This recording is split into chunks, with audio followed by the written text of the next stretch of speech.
दोस्तों नमस्कार। आज की इस वीडियो में हम बात करने वाले हैं रामचरितमानस को लेकर। रामायण को लेकर बहुत सारे मिथ हैं और आम लोग मानते हैं कि रामायण में जो चीज लिखी है वो वास्तव में सत्य है। और कुछ लोगों का कहना है कि भाई गीता वेद पुराण तो दूर की बात है, यदि हमने रामायण पढ़ ली तो उसी से मोक्ष हो जाएगा, यानी कल्याण संभव है।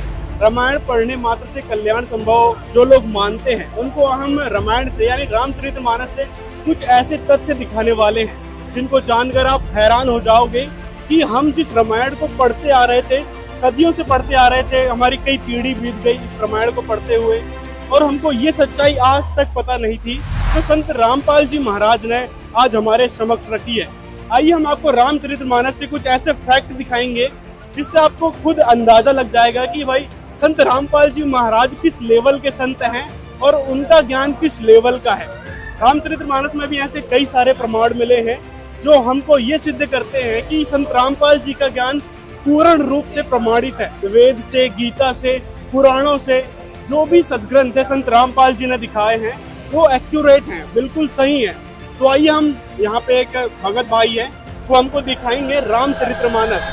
नमस्कार सर। सत साहिब जी। क्या नाम है जी और आप कहाँ से हैं? जी मेरा नाम सचिन दास है और मैं हरियाणा से ही रहने वाला हूँ। संत रामपाल जी महाराज जी का शिष्य हूँ। तो हम जानना चाहते हैं कुछ आप शॉर्ट में हमको प्रमाण सहित भी दिखा दें ताकि हमारे दर्शक ये भी समझ पाए कि आखिर उसमें लिखा क्या था। बिल्कुल, बुक हमारे पास अवेलेबल है, आपको हम दिखा देते हैं कुछ प्रमाण अभी।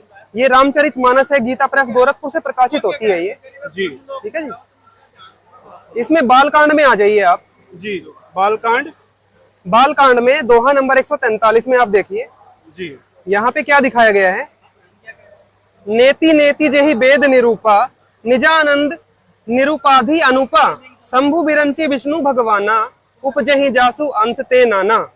जिन्हें वेद नेति नेति यह भी नहीं कहकर निरूपण करते हैं, जो आनंद स्वरूप उपाधि रहित और अनुपम हैं, एवं जिनके अंश से अनेकों शिव ब्रह्मा और विष्णु भगवान प्रकट होते हैं। अब देखिए इसमें स्पष्ट रूप से बताया गया है कि मनु और शतरूपा जो सतयुग में हुए हैं उनके ज्ञान का आप लेवल देखिए। वो क्या यहाँ पे इसमें रामचरितमानस में उनके बारे में बताया गया है कि वो कह रहे हैं कि उस भगवान के बारे में हम बात कर रहे हैं जिनके एक अंश से सिर्फ अनेकों शिव ब्रह्मा और विष्णु भगवान प्रकट होते हैं। अभी तक हम यही सुनते आए थे कि रामचरितमानस में विष्णु भगवान अर्थात श्री रामचंद्र जी का ही ज्ञान दिया हुआ है, जबकि यहाँ पे उनसे आगे के बहुत सारे भगवानों का प्रमाण मिलता है। और भी आपको दिखाते हैं, देखिए अगले पेज जी। ये बालकांड का अगला पेज है। हाँ जी। सुनु सेवक सुरतरु सुरधेनु विधि हरिहर बंदित पद रेणु सेवत सुलभ सकल सुखदायक प्रंतपाल सच्चराचर नायक। हे प्रभु सुनिए, आप सेवकों के लिए कल्प वृक्ष और कामधेनु हैं। आपकी चरण रज की ब्रह्मा विष्णु और शिव भी वंदना करते हैं। देखिए जी, जहां विष्णु जी अर्थात श्री रामचंद्र जी को सभी पूर्ण परमात्मा मान के अभी तक चल रहे थे, रामचरितमानस में इसके विपरीत ज्ञान दिया हुआ है। उनसे ऊपर तो बहुत प्रभु बताए हैं। आप देखिए जी, आप सेवा करने में सुलभ हैं तथा सब सुखों के देने वाले हैं। आप शरणागत के रक्षक और जड़ चेतन के स्वामी हैं। तो श्री रामचंद्र जी तो यही कैंसिल हो गए कि वो जड़ चेतन के स्वामी नहीं है। आप देखिए कई लोग ये सोचते हैं कि रामचंद्र वो राम है जिन्होंने की सृष्टि बनाई है, पर यहाँ पे स्पष्ट रूप से ये चीज प्रतिपादित हो रही है कि रामचंद्र जी से ऊपर तो बहुत सारे प्रभु हैं। और देखिए उनकी माता और पिता के बारे में इसमें बताया गया है। ये देखिए माता पिता के बारे में विष्णु जी की, रामचंद्र जी की माता पिता के तो सब जानते हैं जी, पर विष्णु जी जो मूल रूप में विष्णु भगवान है उनके बारे में आपको दिखाते हैं। ये देखिए आप जी जी अगले पेज पे आ गए। हाँ जी, बालकांड में ही चल रहे हैं। आप देखिए जी। प्रभु परंतु सुठी होती डिठाई यद्यपि भगत हित तुम ही सोहाई। तुम ब्रह्मादि जनक जग स्वामी ब्रह्म सकल और अंतर्यामी जी। ये देखिए क्या बताया है। आप ब्रह्मा आदि के भी पिता। ब्रह्मा आदि का मतलब होता है ब्रह्मा विष्णु शिव। इनको त्रिदेव भी बोल सकते हो आप, ब्रह्मादिक भी बोल सकते हो। जहां भी ब्रह्मादिक लिखा होता है उसका अर्थ होता है क्या कोई और अर्थ नहीं होता? नहीं, ब्रह्मादिक का मतलब एक ही होता है जी। त्रिदेव देवों के बारे में जब बोला जाता है तो ब्रह्मादिक बोला जाता है, मतलब ब्रह्मा विष्णु महेश। हाँ जी। तो यहाँ बताया गया ब्रह्मा आदि के भी पिता अर्थात उत्पन्न करने वाले, जगत के स्वामी और सबके हृदय के भीतर की जानने वाले ब्रह्म हैं। तो यहाँ पे स्पष्ट हो गया कि ब्रह्म वो प्रभु है जो ब्रह्मा विष्णु शिव का पिता है। अभी आपको गीता से भी आगे प्रमाणित करके दिखाएंगे यही ज्ञान क्योंकि गीता में भी प्रभु ने ये ज्ञान बताया था। ये ब्रह्म के बारे में गीता जी में भी है? बिल्कुल, गीता जी में भी दिखा है। तो कृष्ण जी ने दिया है, फिर आपको गीता जी में भी दिखाएंगे आगे। जी जी। एक और आपको चीज दिखाना चाहेंगे हम। जी जी। इनकी माता के बारे में भी बताया, वो दिखाएंगे एक बार आपको। अच्छा, माता जी के बारे में भी जिक्र है? तो चलिए हम माता जी के बारे में भी देखेंगे। यहाँ पे बताया जा रहा है कि माता जी के बारे में भी लिखा है कि राम भगवान यानी विष्णु जी की बालकांड के अंदर बारे में है। जी देखिए, पद राजीव बरनी नहीं जाही, मुनि मन मधुप बस ही जन माही, बाम भाग सोबती अनुकूला, आदि शक्ति छवि निधि जगमूला। यहाँ पे आदि शक्ति और जगमूला जो दो वर्ड यूज हुए हैं, उनको आप ध्यान से देखिए कि जिस ब्रह्म के बारे में जिक्र चल रहा है, जो ब्रह्मा विष्णु शिव के पिता हैं, उनके बारे में क्या बताया है देखिए। जी, जिनमें मुनिया के वन रूपी भंवरे बसते हैं, भगवान के उन चरण कमलों का तो वर्णन ही नहीं किया जा सकता। भगवान के बाएं भाग में, ये ब्रह्म भगवान का जिक्र चल रहा है, उनके बाएं भाग में आप देखिए हमेशा पत्नी ही विराजित होती है। उनके बाएं भाग में सदा अनुकूल रहने वाली शोभा की राशि, जगत की मूल कारण रूपा आदि शक्ति सुशोभित है। यहाँ पे श्री जानकी जी जो इन्होंने अर्थ किया है, ये अर्थ करता कि अपने मिस्टेक है, क्योंकि अगले श्लोक में क्लियर हो जाएगा कि जानकी जी तो सीता जी का नाम है, सीता जी के बारे में बात ही नहीं हो रही यहाँ पे, तो सीता जी को कहते हैं। आगे देखिए आप। जासु अंश उपजही गुण खानी, अनगिन लच्छी उमा ब्रह्मानी, भ्रकुटी बिलास जासु जग होई, राम बाम दिस सीता सोई। जिनके अंश से गुणों की खान अनगित लक्ष्मी, आप देखिए अगणित लक्ष्मी जिससे पैदा होती हैं। सीता जी तो पूरा जगत जानता है कि लक्ष्मी जी स्वयं ही आई थी, श्री रामचंद्र जी विष्णु आए थे और उनकी पत्नी लक्ष्मी जी भी सीता रूप धारण करके पृथ्वी पे आए थे। तो जिनके अंश से अनगिनत लक्ष्मी, पार्वती और ब्रह्माणी, त्रिदेवों की शक्तियां उत्पन्न होती हैं। त्रिदेव देखो यहाँ भी वही जिक्र आ रहा है कि त्रिदेव ब्रह्मा विष्णु शिव जो उनकी पत्नियां हैं, जो उत्पन्न होती हैं उनसे, तथा जिनकी बोहों के इशारों से ही जगत की रचना हो जाती है, वही भगवान की शक्ति स्वरूपा शक्ति है। इसके बारे में दुर्गा देवी के बारे में बताया गया है। आप दोनों श्लोकों से मिला के देखोगे, जगमूला और आदि शक्ति जो है वो दुर्गा देवी के नाम है। तो दुर्गा देवी, इससे सिद्ध होता है कि इनकी माता है, ब्रह्म इनके पिता हैं, और ब्रह्मा विष्णु शिव जो है वो, उनके बारे में जो गीता में ज्ञान है वो भी आपको दिखाएंगे। जी देखिए, अच्छा गीता देखेंगे बिल्कुल सेम। देखिए जी, जो शास्त्रों का ज्ञान होता है ना, ये गीता है, वो एक दूसरे से बिल्कुल मैच करता है। परंतु संत रामपाल जी महाराज जी के अलावा जितने भी संत आज तक हुए हैं, वो खोल के बता ही नहीं पा रहे कि ब्रह्मा विष्णु महेश से ऊपर भी कोई प्रभु है। आप देखिए गीता में भी यही ज्ञान बताया है। अच्छा, गीता देखेंगे हम। देखिए गीता के अध्याय 14 का श्लोक 3, 4, 5 हम आपको दिखा। कहाँ से प्रकाशित है वो? ये भी कर देते हैं। देखिए कोई डाउट नहीं है, हमारे यहाँ पे सारी पुस्तकें गीता प्रेस गोरखपुर से आ रही है। ठीक है जी, जय दयाल गोविंदका जी इसके अनुवादक है। कोड नंबर 17 ये आती है, आप कहीं से भी ले सकते हो, ये बहुत प्रसिद्ध पुस्तक है। नहीं, वो लोग कहते हैं भाई ये संत रामपाल जी अपनी बुक छाप देते हैं। देखिए जी, आम आदमी जब इसको चेक करेगा तो वो तो नहीं कह सकता, पर ठीक है देखते हैं। नकली गुरु है वो तो कहते ही हैं। देखिए जी, नकली गुरुओं का तो अब, क्योंकि देखिए जी धंधा जिसका चौपट हो रहा है, क्योंकि झूठ के ऊपर जिसका धंधा चल रहा है, लोगों को नास्तिक बना रहे हैं वो गलत साधना करवा के। अब संत रामपाल जी महाराज सच्ची भक्ति बता रहे हैं, तो थोड़ी तकलीफ तो उनको होने वाली है, परंतु ये जगत के कल्याण कारक के लिए है, तो इसलिए हम इसको देखते हैं जी। ये 14वां अध्याय है इसका, गीता जी का।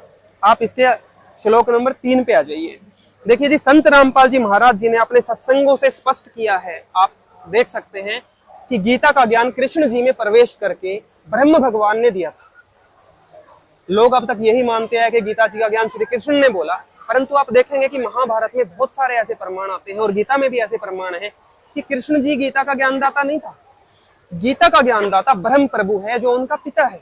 ये देखिए, ये स्पष्ट करता है खुद ही।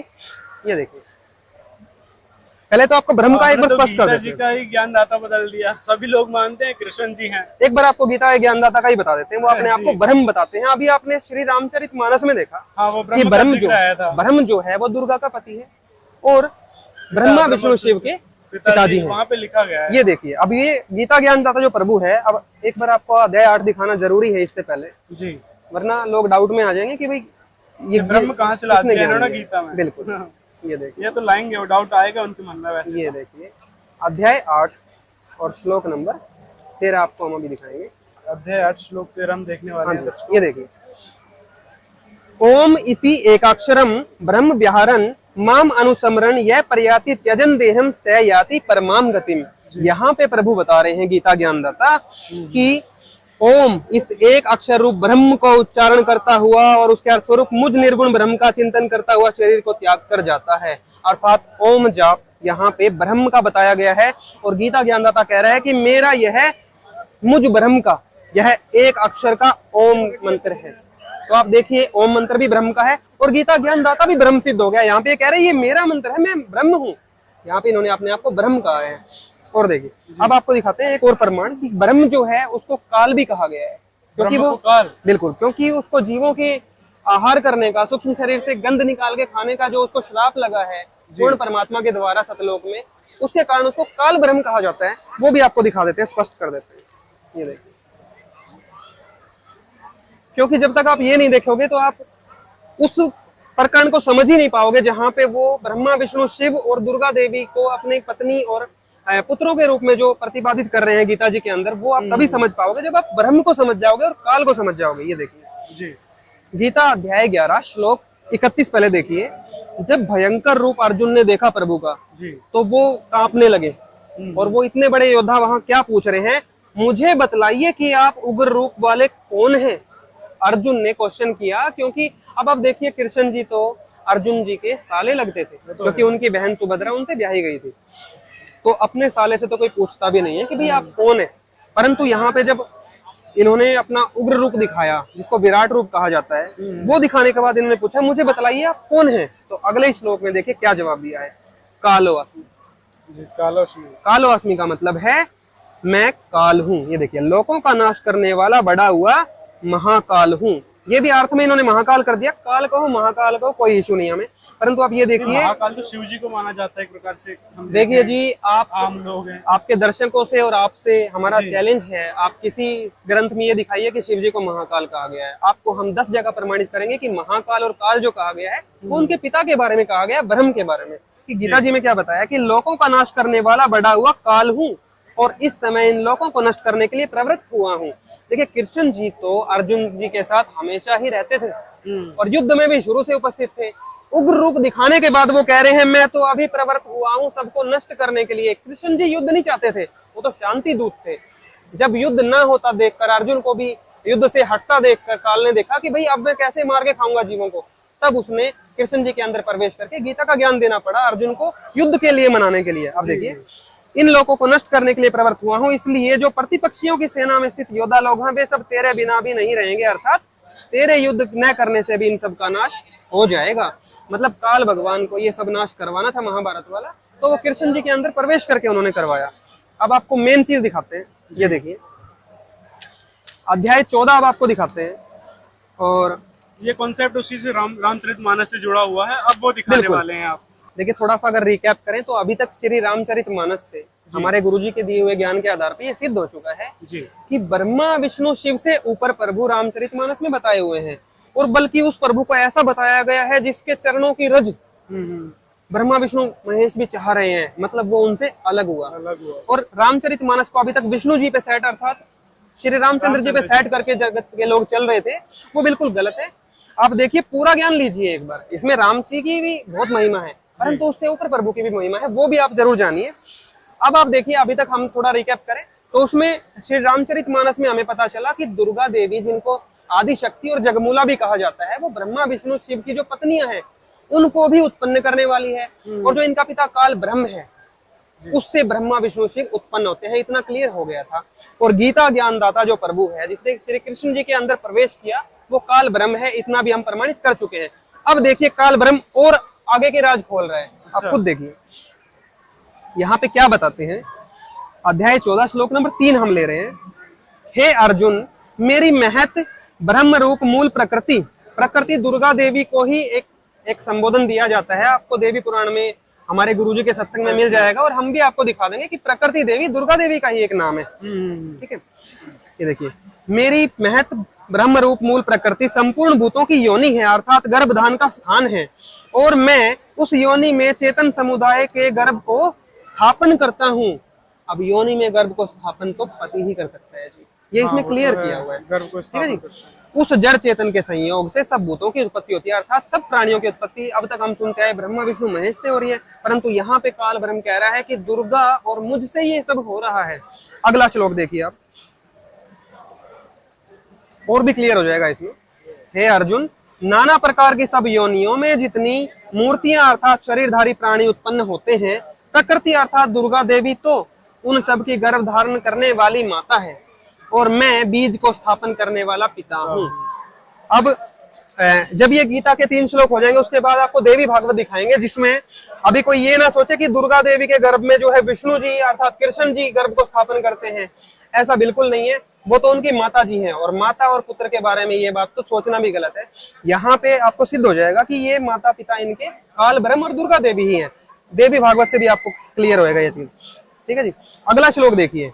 हे अर्जुन, सत्वगुण अर्थात विष्णु जी, रजोगुण अर्थात ब्रह्मा जी और तमोगुण अर्थात शंकर जी, ये प्रकृति अर्थात दुर्गा से उत्पन्न तीनों गुण अर्थात तीनों देवता। अभी आपको हम ये भी क्लियर करेंगे मार्कंडेय पुराण से कि तीनों गुण ही तीनों देवता होते हैं, अर्थात रजगुण ब्रह्मा, सतगुण विष्णु और तमगुण शिव जी होते हैं। इनको आप त्रिदेव भी कह सकते हैं, इनको आप त्रिगुण भी कह सकते हैं। तो यहाँ पे त्रिगुण कह के संबोधन किया हुआ है। देखिए, हे अर्जुन, सत्वगुण, रजगुण और तमगुण ये प्रकृति से उत्पन्न तीनों गुण अर्थात ब्रह्मा विष्णु शिव ये दुर्गा से उत्पन्न तीनों देवता अविनाशी जीवात्मा को शरीर में बांधते हैं। अगर हम इनसे मोक्ष की आशा भी लगाते हैं ब्रह्मा विष्णु शिव से भी, तो यहाँ पे वो भी कॉन्सेप्ट बिल्कुल कैंसिल कर दिया कि ब्रह्मा विष्णु शिव का कार्य तो इनके माता पिता ने जीवों को शरीर में बांधने का लगाया है, मोक्ष का इनका कोई अधिकार नहीं दिया गया है। अभी आपको रामचरितमानस का कंटिन्यू करते हैं। इतना गीता से क्लियर हो गया कि रामचरितमानस का ज्ञान गीता में भी पूरा मैच कर रहा है और संत रामपाल जी महाराज जो उसकी व्याख्या कर रहे हैं वो बिल्कुल सही मैच कर रही है। और संत तो अभी तक विष्णु जी से आगे बता ही नहीं पा रहे हैं। अब आप देखिए, रामचरितमानस के कुछ और तथ्यों की पड़ताल हम करने वाले हैं यहाँ पे कि रामचरितमानस में लिखा क्या है। ये देखिए हमको तीनों गुण अर्थात अभी आपको जैसे क्लियर हो गया कि तीनों गुण तीनों देवों को ही कहते हैं, ब्रह्मा विष्णु शिव कहो या 3 गुण कहो, एक ही बात है। अब आप आइए रामचरितमानस के, ये देखिए रामचरितमानस में अरण्य कांड के अंदर हम पढ़ रहे हैं। ये देखिए पेज नंबर भी आप नोट कर सकते हैं जी, ठीक है, 624 पेज नंबर चल रहा है। अरण्य कांड, ज्ञान मान जह एक नाही, देख ब्रह्म समान सब माही, कहिए तात सो परम विरागी, तरन सम सिद्धि 3 गुण त्यागी। ज्ञान वह है जहां मान आदि एक भी दोष नहीं है और जो सब में समान रूप से ब्रह्म को देखता है। ये ब्रह्म की महिमा चल रही है, आप देखना। हे तात, उसी को परम वैराग्यवान कहना चाहिए जो सारी सिद्धियों को और तीनों गुणों को तिनके के समान त्याग चुका है। तीनों गुणों अर्थात ब्रह्मा विष्णु शिव को अगर कोई इष्ट रूप में मान के या इन तीनों में से किसी एक देव को इष्ट रूप में मान के पूजता है तो वो गीता जी और रामचरितमानस के विरुद्ध भक्ति कर रहा है, जिससे उसकी भक्ति शास्त्र विरुद्ध हो जाती है। इनको इष्ट रूप में पूजने के लिए देखिए यहाँ पे मना किया गया है कि उनको त्याग देना है तीनों गुणों को। आपको यही चीज गीता जी में भी हम दिखा देते हैं प्रमाणित करके। ये देखिए, अब गीता जी उठा लेते हैं। गीता जी अध्याय 7 आपको दिखाते हैं अभी। यहाँ पे क्या कहा जा रहा है ब्रह्म काल के द्वारा गीता जी में, अध्याय 7 और श्लोक 15। आप ये देखिए, पीछे से पहले अध्याय 7 श्लोक 14 भी ले लेते हैं, इससे पहले भी दिखा देते हैं ताकि समझ में आ जाएगा किसका जिक्र चल रहा है, क्योंकि गीता एक डिस्कशन के रूप में चल रही है तो पिछले श्लोक से हमें पता चल जाएगा। हाँ देख लेते हैं। क्योंकि यह अलौकिक अर्थात अति अद्भुत त्रिगुणमयी मेरी माया। त्रिगुण का मतलब अभी आपको जो स्पष्ट किया था, बिल्कुल आप त्रिगुण कहो या ब्रह्मा विष्णु शिव कहो या त्रिगुण कहो, एक ही बात है। मेरी माया, ये जो ब्रह्मा विष्णु शिव रूपी मेरे पुत्र हैं जो मैंने इनको बना के ये माया रूपी जाल बनाया है, ये बड़ी दुस्तर है, बहुत खतरनाक है। परंतु जो पुरुष केवल मुझको ही निरंतर भजते हैं, यहाँ भी देखिए ब्रह्मा विष्णु शिव से अपर है ये प्रभु, मुझको ही निरंतर भजते हैं, वे इस माया को उल्लंघन कर जाते हैं। अब यहाँ ब्रह्मा विष्णु महेश से अलग भगवान साबित, बिल्कुल ब्रह्मा विष्णु शिव से ऊपर है उनके पिता ब्रह्म। वो कह रहे हैं कि जो ब्रह्मा विष्णु शिव तक अटके हुए हैं, अभी उनका ज्ञान दिया, पर जो उनको पार करके मुझको भजते हैं वो इस माया को उल्लंघन कर जाते हैं। त्रिगुण से ऊपर की उनको भक्ति शक्ति मिलती है। आगे श्लोक में देखिए, इस माया के द्वारा, त्रिगुणमयी माया का जिक्र चल रहा है, ब्रह्मा विष्णु शिव के द्वारा जिनका ज्ञान हरा जा चुका है। अब देखिए गीता में आप कितनी संज्ञाएं दी है, किस प्रकार की 4 आप गालियां कह सकते हैं, इस प्रकार की संज्ञा गीता जी में ब्रह्मा विष्णु शिव को इष्ट रूप में जो मानकर पूज रहे हैं उनके लिए दी गई है। त्रिगुणमयी माया के द्वारा जिनका ज्ञान हरा जा चुका है, वे ऐसे असुर स्वभाव को धारण किए हुए, मनुष्यों में नीच दूषित कर्म करने वाले और मूढ़ लोग मुझको नहीं भजते। चार गाली दे रखी है। तो कितना क्लियर है गीता जी का ज्ञान और रामचरितमानस का ज्ञान कि ब्रह्मा विष्णु शिव तक जो अटक गए हैं वो ब्रह्म की पूजा नहीं कर रहे। यहाँ से भी दोबारा वही चीज स्पष्ट हो रही है कि ब्रह्म जो है ब्रह्मा विष्णु शिव से बिल्कुल अन्य है, इनसे ऊपर है, इनका पिता है, और वो अपनी भक्ति के लिए यहाँ पे प्रेरित कर रहा है अर्जुन को। यही बात रामचरितमानस से भी सिद्ध हो यही बात चुकी है कि ब्रह्म अलग है इन तीनों देवताओं से। इसमें क्या बातें और लिखी हुई है? मैं अपने बारे में थोड़ा सा बताता हूँ। जैसे मैं बचपन से श्रद्धालु था, तो मैं बचपन से हनुमान जी के व्रत किया करता था मंगलवार को, और चूरमा बना के खुद भी खाता था, बंदरों को भी केले वगैरह खिला के आता था। इस तरह की भक्ति मैं बचपन से कर रहा था। परंतु जब मुझे संत रामपाल जी महाराज जी का ज्ञान प्राप्त हुआ, तब मुझे पता चला वो भक्ति मेरी शास्त्र विरुद्ध थी। और गीता जी में वैसी शास्त्र विरुद्ध हर एक भक्ति को कैंसिल किया हुआ है, निषेध बताया है। एक बार वो आपको दिखाते हैं, फिर रामचरितमानस का अगली कड़ी जुड़ेगी। देखिए, अभी आपको अध्याय 16 दिखा देते हैं एक बार हम। अध्याय 16 का श्लोक 23 और 24 ये हमारे गुरुजी लगभग हर सत्संग में आपको बताते हैं। आप देखिए कि जो पुरुष शास्त्र विधि को त्याग कर अपनी इच्छा से मनमाना आचरण करता है वह न सिद्धि को प्राप्त होता है। अर्थात गुरुजी बताते हैं कि इसके भगवान से हम कुछ कार्य सिद्धि के लिए प्रार्थना करते हैं, भगवान मेरा बच्चा पास हो जाए, हे भगवान मेरी बीमारी ठीक हो जाए। बहुत तरह के कार्य होते हैं जो हम सिद्ध करवाना चाहते हैं भगवान की कृपा से। तो यहाँ पे बताया जा रहा है, अगर शास्त्र विधि को त्याग कर आप अपनी इच्छा से कुछ भी करते हैं तो आपको वो सिद्धि प्राप्त नहीं होगी, वो कार्य सिद्ध नहीं होंगे। न परम गति को अर्थात मोक्ष नहीं होगा। सनातन धर्म में आप देखिए सबसे बड़ी चीज मोक्ष को माना गया है कि अगर मनुष्य जीवन पाके मोक्ष प्राप्त कर लिया तो सफल है, अन्यथा वो असफल माना गया है। और न सुख को ही, इस जीवन में रहते हुए भी हमें कई तरह के सुखों की जरूरत होती है, आध्यात्मिक, मानसिक जी। तो उस तरह के सुख भी उस भक्त को प्राप्त नहीं होते जो अपनी इच्छा से मनमाना आचरण करते हैं, या फिर ऐसे गुरुओं से नाम दीक्षा लेके या उनका ज्ञान सुनकर भक्ति करते हैं जो शास्त्रों के विरुद्ध साधना करवा रहे हैं। और आपको बताऊं कि मैं बहुत संतों के सत्संग सुनता रहता हूं, और संत रामपाल जी महाराज जी के अलावा मुझे आज भारत में कोई दूसरा संत नजर नहीं आया है अब तक जो शास्त्रों के अनुकूल साधना बता रहा हो। अगला श्लोक भी आप देखिए, अध्याय 16 और श्लोक नंबर 24। इससे तेरे लिए इस कर्तव्य अर्थात जो कर्म भक्ति में करने चाहिए और अकर्तव्य जो कर्म त्याग देने चाहिए की व्यवस्था में शास्त्र ही प्रमाण है। ऐसा जानकर तू शास्त्र विधि से नियत कर्म ही करने योग्य है। तो अर्जुन को भी प्रभु ने यही ज्ञान दिया था कि जो साधना शास्त्रों में बताई हुई है, शास्त्र आप देखिए पवित्र वेद है, पवित्र गीता है, और सहायक शास्त्रों में हमारे पास रामचरितमानस है, पुराण भी हमारे पास मौजूद है। इन सब से भी हमें वो ज्ञान मिलता है कि किस प्रकार की साधना हमें करनी चाहिए मोक्ष के लिए और सुख के लिए। अब देखिए रामचरितमानस में आपको एक गजब का प्रकरण दिखाते हैं जो हनुमान जी ने अपने बारे में बताया है। मेरे जैसे बहुत लोग हैं जो हनुमान जी की पूजा बचपन से करते आ रहे हैं और आज भी कर रहे होंगे। ये देखिए यहाँ हनुमान जी क्या करे, कहू कबन में परम कुलीना कपि चंचल सभी विधिहीना, प्रात लेई जो नाम हमारा ते ही दिन ताही न मिले अहरा। भला कहिए मैं ही कौन बड़ा कुलीन हूँ, चंचल वानर हूँ और सब प्रकार से नीच हूँ। हनुमान जी ये संज्ञा बता रहे हैं। प्रातः काल जो हम लोगों यानी बंदरों का नाम ले ले तो उस दिनों से भोजन भी ना मिले। हम बंदरों का नाम, ये देखिए हनुमान जी ने अपनी साधना को बिल्कुल कैंसिल किया हुआ है। और इन नकली धर्मगुरुओं के मान के मेरे जैसे बहुत लोग हैं जो हनुमान जी की साधना में लगे हुए हैं, मंगलवार का व्रत करते हैं। देखिए धर्म आपको फॉलो करना चाहिए, पर शास्त्रों के अनुकूल करोगे तो ही लाभ मिलेगा, और जब कोई लाभ ही नहीं मिलेगा तो क्यों उस क्रिया को आप करते हो जी। फिर तो आप नास्तिक बनने जा रहे हो, क्योंकि उससे आपको लाभ तो होना नहीं। गीता जी में बताया हुआ तथ्य झूठा नहीं है जी। तो इसलिए समाज नास्तिक की तरफ बढ़ रहा है क्योंकि वो शास्त्रों के अनुकूल साधन नहीं कर पा रहा है। संत रामपाल जी महाराज जी एकमात्र संत हैं।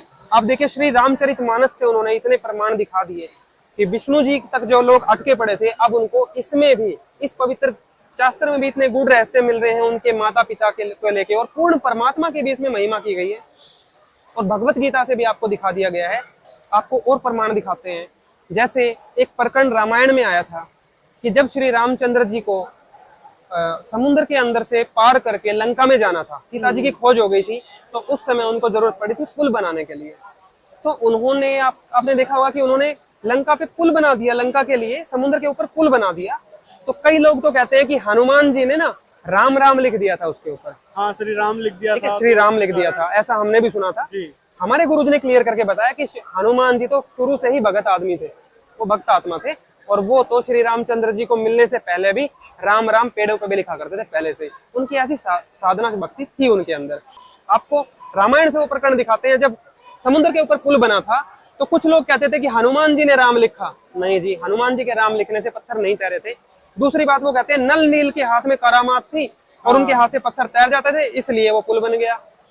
तो जी इस चीज का थोड़ा सा कनेक्शन बनता है, क्योंकि नल नील के जो गुरुजी थे वो उस समय कबीर परमेश्वर आए हुए थे। वो चारों युगों में जो आते हैं, तो परमात्मा मुनिंदर नाम से त्रेता युग में प्रकट थे।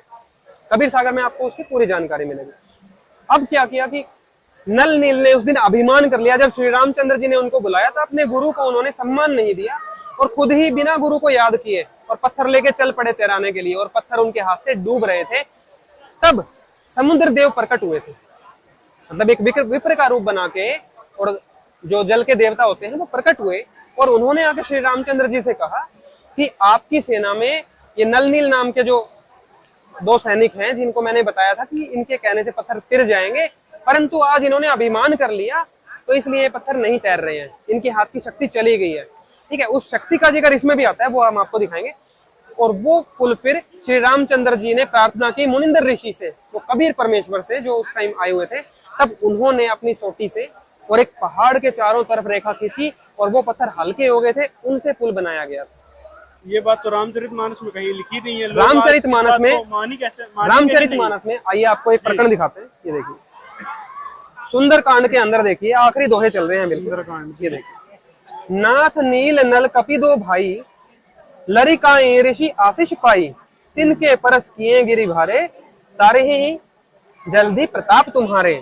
समुद्र ने कहा, अभी आपको बता दें, समुद्र देव ने प्रकट होके कहा था, हे नाथ, नील और नल 2 वानर भाई हैं, उन्होंने लड़कपन में ऋषि से आशीर्वाद पाया था। ये देखिए, नल और नील के हाथ में भी जो करामात थी जिसकी वजह से उनको आगे बुलाया गया था, वो उन्होंने आशीर्वाद पाया था ऋषि से। अब वो ऋषि कौन है, इसकी जानकारी आपको कबीर सागर में मिल जाएगी कि वो ऋषि मुनिंदर ऋषि थे और वो कबीर परमेश्वर ही प्रकट थे, जो चारों युगों में लीला करते हैं। तो त्रेता युग वाली लीला में एक प्रकरण हो रहा था, उनके स्पर्श हो जाता है दोस्तों कि नल नील को जो है एक ऋषि के द्वारा आशीर्वाद मिला था। बिल्कुल, उनके स्पर्श कर लेने से ही भारी भारी पहाड़ भी आपके प्रताप से समुद्र पर तैर जाएंगे। तो क्या कह रहे हैं कि नल नील के हाथ में जो आशीर्वाद है, समुद्र देव कह रहे हैं कि उनसे ही वो तैर जाएंगे। परंतु आपको बताना चाहेंगे कि परमात्मा बताते हैं कि जब नल नील ने अभिमान किया तो उनके हाथ से वो शक्ति भी जाती रही, क्योंकि गुरु का सम्मान ना करना शिष्य के लिए जहर के समान है। और वो नल नील से गलती हुई और उनके हाथ से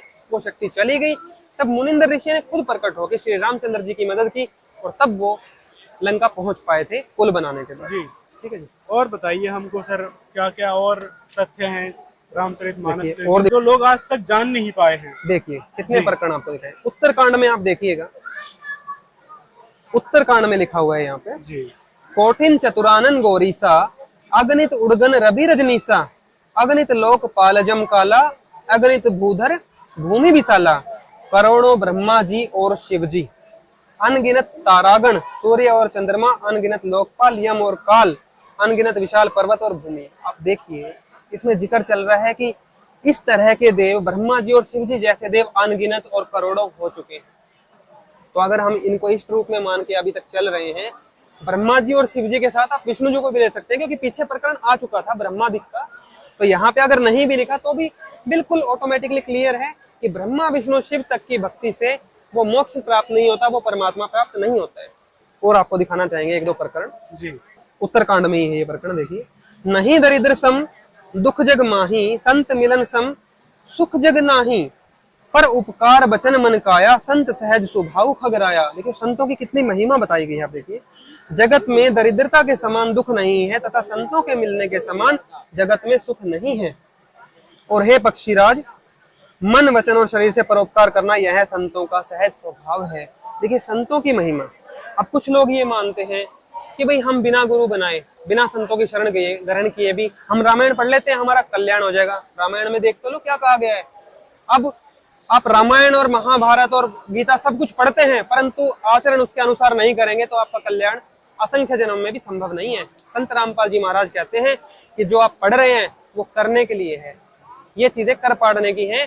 उन संतों की तलाश करने के लिए गीता जी में भी बताया गया है गीता जी में अध्याय 4 श्लोक 34 में आप देख लीजिएगा, आपको हम वीडियो प्रोवाइड कर देंगे। उसमें भी बताया है कि तत्वदर्शी संत की तलाश करके अर्जुन को ज्ञान दे रहे हैं प्रभु, और उसको दंडवत प्रणाम करो और उनकी कृपा से ही तुम्हें परमात्मा तत्व का जो है भली भांति ज्ञान होगा, और तभी तुम्हें मोक्ष की और परमात्मा की प्राप्ति हो सकती है। तो इस प्रकार संतों की महिमा हर एक शास्त्र में की गई है। तो जो लोग बिना गुरु बनाए साधना कर रहे हैं उनको सोचने की जरूरत है। अब देखिए, श्री रामचंद्र जी ने भी तो गुरु बनाए, वशिष्ठ जी को गुरु किया। कृष्ण जी को हम भगवान मान के पूज रहे हैं, कृष्ण जी ने भी तो दुर्वासा ऋषि जी को गुरु बनाया। तो जब राम और कृष्ण जी ने भी गुरु बनाए तो हमारी क्या औकात है कि हम बिना गुरु बनाए साधना करें। कम से कम उन महापुरुषों के आचरण को हम उस तरह से फॉलो करें जो वो हमें बता के गए हैं। या फिर मनमुखी गुरुओं की हम कुछ भी मान लेंगे, किसी को भी गुरु बना लो, कैसे भी साधना कर लो, या गुरु मत बनाओ, तुम साधना कर लो, कुछ भी मंत्र जाप कर लो और आपका मोक्ष हो जाएगा। वो जो गुरु आपको ऐसा कह रहा है वो आपके दुश्मन के समान है। संत रामपाल जी महाराज कहते हैं कि गुरु भी बनाओ और फिर गुरु की मर्यादा में रह के भक्ति करो, तो भी आपका मोक्ष और कल्याण संभव है।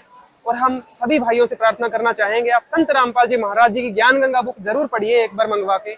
उसके लिए 8193819381 यहाँ आश्रम का नंबर है, मिस कॉल आपको करना है और आपके एड्रेस हम खुद ही फोन करके नोट करेंगे। और जहां भी पूरे विश्व में आप बुक मंगवाना चाहते हैं संत रामपाल जी महाराज जी की, जीने की राह या ज्ञान गंगा, कोई भी एक पुस्तक आप बिल्कुल फ्री में प्राप्त कर सकते हैं। हम आपका पल के बिछाए इंतजार कर रहे हैं कि आप भी हमारे आश्रम में आके यहाँ पे इस ज्ञान को समझिए। देखिए, ये न्यूज वाले आज भाई आए हैं तो इनको इतना ज्ञान आज यहाँ प्राप्त हो रहा है, आप भी यहाँ पे आके ज्ञान भी प्राप्त कर सकते हैं। यहाँ भोजन भंडारा संत रामपाल जी महाराज कर रहे हैं, दहेज मुक्त समाज का निर्माण कर रहे हैं, नशा मुक्त समाज तैयार हो चुका है। तो इस भले काम में आप भी अपना कल्याण करवा सकते हैं और आपको भी हम सतलोक आश्रम में सादर आमंत्रित करते हैं। सत साई।